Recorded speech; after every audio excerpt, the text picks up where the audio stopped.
খবর 24 সাথে আপনাকে স্বাগত।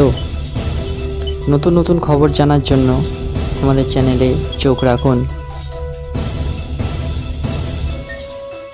নমস্কার দর্শক বন্ধুরা, খবর 24 সাথে আপনাকে স্বাগত। গরমে রাস্তায় ঘুরে ঘুরে লোকজনের সঙ্গে কথা বলছেন, সবজি বিক্রেতাদের কাছে গিয়ে শুনছেন তাদের সমস্যার কথা, আশ্বাস দিচ্ছেন সময় বদলে দেওয়ার। ভোটের আগে এই ছবি বিরল নয়। রাজনৈতিক নেতা নেত্রীদের হামেশাই এই ধরনের জনসংযোগ করতে দেখা যায়। তবে তামিলনাড়ু চিরুতিরাপল্লীতে এক কাজটি করতে দেখা গেল রাজনীতির ময়দানে অপেক্ষাকৃত কম পরিচিত একজনকে।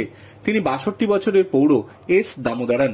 2 বছর আগে তার জনহিতকর কাজের জন্য ভারত সরকার তাকে পদ্মশ্রী সম্মানে ভূষিত করেছে। তিরুচিরাপল্লী থেকে এবছর নির্দল প্রার্থী হিসেবে ভোটে দাঁড়িয়েছেন দামোদরন। তার নির্বাচনী প্রতীক চিহ্ন গ্যাস স্টোভ। শুক্রবার সকালে চিরুতিরাপল্লীর গান্ধী মার্কেটে তাকে ভোটের প্রচারে দেখা গিয়েছে। প্রচারের ময়দানে দামোদরন একাই 100। নিজেই নিজের হয়ে ভোট চাইছেন ঘুরে ঘুরে। বাজারে সবজি বিক্রেতাদের সঙ্গে কথা বলছেন, কখনো আবার তাদের সরিয়ে দিয়ে নিজেই সবজি নিয়ে ক্রেতাদের সঙ্গে দরাদরি করছেন। ফুল বিক্রেতার পাশে বসে ফুলের মালা তৈরি করতেও দেখা গিয়েছে এই নির্দল প্রার্থীকে। সংবাদ সংস্থা এনআইএ দামোদরন বলেন, তিরুচিরাপল্লী কেন্দ্র থেকে আমি নির্দল হয়ে ভোটে দাঁড়িয়েছি। আমি এই এলাকার ভূমিপুত্র, এখানকার জন্য কাজ করতে চাই। এখন আমার বয়স 62 বছর। 2 বছর আগে আমি দেশের রাষ্ট্রপতি রামনাথ কোবিন্দের হাত থেকে পদ্মশ্রী পুরস্কার গ্রহণ করেছিলাম। গত 40 বছর ধরে আমি অ্যাসোসিয়েট সার্ভিস ভলেন্টিয়ার সাফাই কেন্দ্রে কাজ করেছি। আমার সাফাইয়ের কাজের জন্য আমাকে সম্মানিত করেছিল দেশের সরকার। এখন আমি আমার কেন্দ্রের জন্য কাজ করতে চাই। দামোদরন আরো জানান, মাত্র 21 বছর বয়সে সাফাইয়ের কাজ শুরু করেছিলেন তিনি।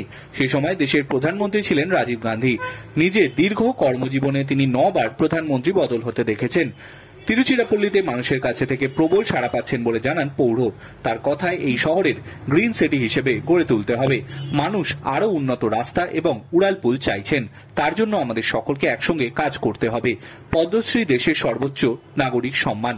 দক্ষিণ ভারতে বিস্তীর্ণ এলাকায় প্রত্যন্ত গ্রাম এবং শহুরে বস্তিতে পরিষ্কার পরিচ্ছন্নতার কাজ করেছেন দামোদরন। সমাজকর্মী হিসেবেই তাকে নাগরিক সম্মান দেয়া হয়েছে। এবার তিনি ভোটের লড়াইয়ে করতে চলেছেন। ব্যুরো রিপোর্ট, খবর 24/7।